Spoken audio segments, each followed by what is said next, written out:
હવે બાળકો ટેક્સ્ટબુકનું પાનું 17 જુઓ. ચાલો મુશ્કેલ અંગ્રેજી અક્ષરોને ઓળખવા અને લખવા માટે કેટલીક યુક્તિઓ શીખીએ.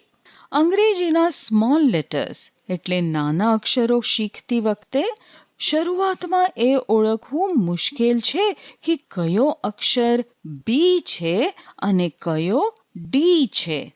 ચાલો બી, ડી, પી અને ક્યુ ઓળખવાની સરળ રીતો શીખીએ.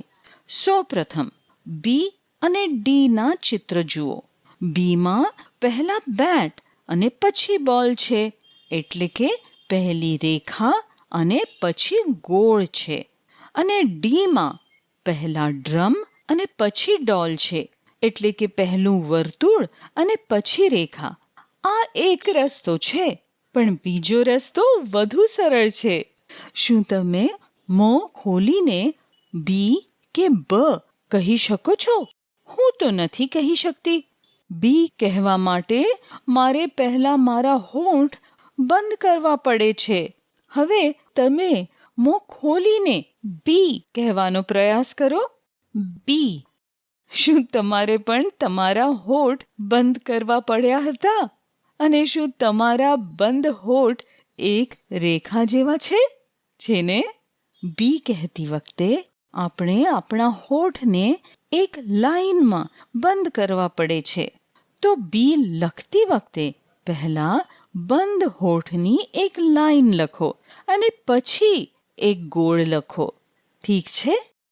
હવે ચાલો ડી અથવા ડ કહેવાનો પ્રયાસ કરીએ.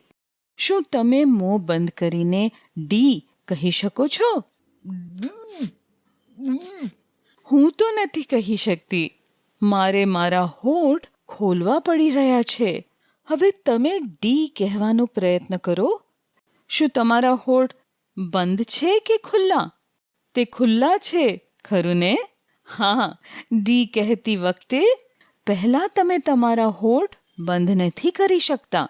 ડી કહેતી વખતે પહેલા હોઠ ખોલવા પડે છે. એટલે ડી લખતી વખતે પહેલા ખુલ્લા હોઠનું ગોળ લખો અને પછી એક લાઈન લખો. પી અને ક્યુ માટે પણ આવી જ વાર્તા છે. હવે પ્રયાસ કરો અને મને કહો કે કયો અક્ષર પી કે ક્યુ બંધ હોઠની લાઈનથી શરૂ થાય છે? પી. બિલકુલ સાચું.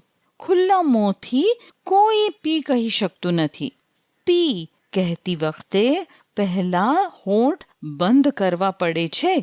એટલે નાનું પી લખતી વખતે પહેલા બંધ હોઠોની લાઈન લખો અને પછી સર્કલ અથવા ગોળ લખો. હવે ક્યુ જુઓ. શું તમે મોં બંધ કરીને ક્યુ કહી શકો છો? નહીં ને? ક્યુ અથવા ક્વ કહેતી વખતે પહેલા હોઠ ખોલવા પડે છે. એટલે નાનો ક્યુ લખતી વખતે પહેલા ખુલ્લા હોઠનું ગોળ લખો અને પછી લાઈન લખો. Happy reading and writing.